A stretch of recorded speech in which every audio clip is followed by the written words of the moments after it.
সভাপতি, আমার প্রিয় সাল্লাবাসী, আমার দিরাই থেকে আগত নেতৃবৃন্দ সহ সবাইকে আসসালামু আলাইকুম।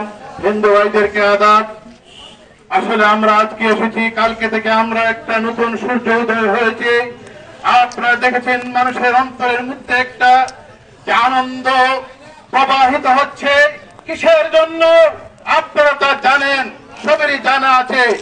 এর জন্য আমি প্রথমে আমার বক্তব্যের শুরুতে যারা বৈষম্য বিরোধী ছাত্ররা ছিল, যারা এই আন্দোলনে শহীদ হয়েছে, তাদের বিধির আত্মার মাগফিরাত কামনা করছি।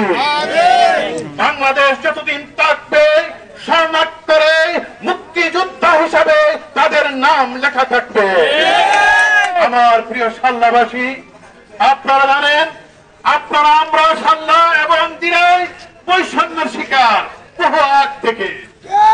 বিগত স্বাধীনতার পর থেকে এই অঞ্চলে কোনো উন্নতি তো হয় নাই, কিন্তু আমি কয়েকদিন আগে সাল্লাতে এসেছি, একটা আতঙ্কের মধ্যে এসেছি।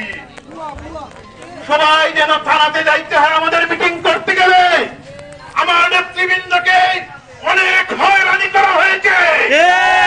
বলতে চাই, এখন দেখেই যারাই আমাদেরকে হয়রানি করেছে প্রত্যেকের বিচার আইন অনুযায়ী হবে।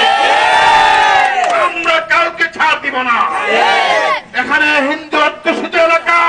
আমার হিন্দু ভাইদেরকে বলতে চাই, আমি দিরাই ঘোষণা করেছি প্রতিটা মন্দির পাহারা দেওয়া আমাদের দায়িত্ব।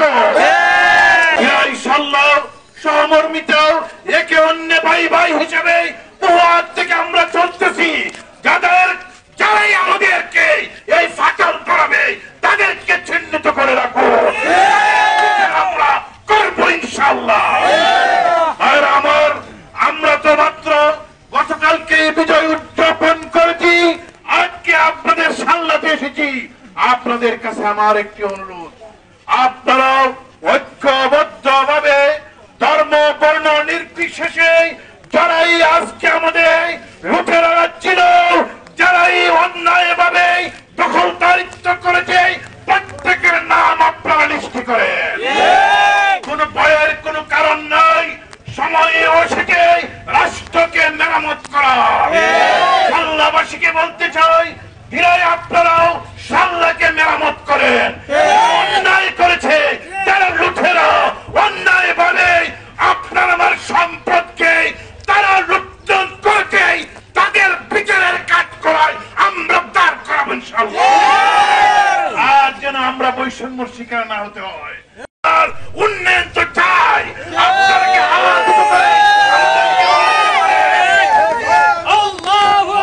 তাহলে আগামীতে আরো কথা হবে, কিন্তু যে কথাটি আমি আপনাদেরকে বলতে চাই, আমরা ধর্ম বর্ণ নির্বিশেষে আমরা ভাই ভাই, আমরা যাতে অন্যায়ের প্রশ্রয় না দেই।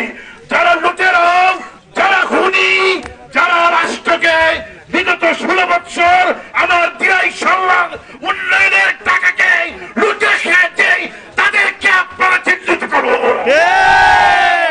তাদের বিচার করব বাংলাদেশের আইন অনুযায়ী ইনশাআল্লাহ।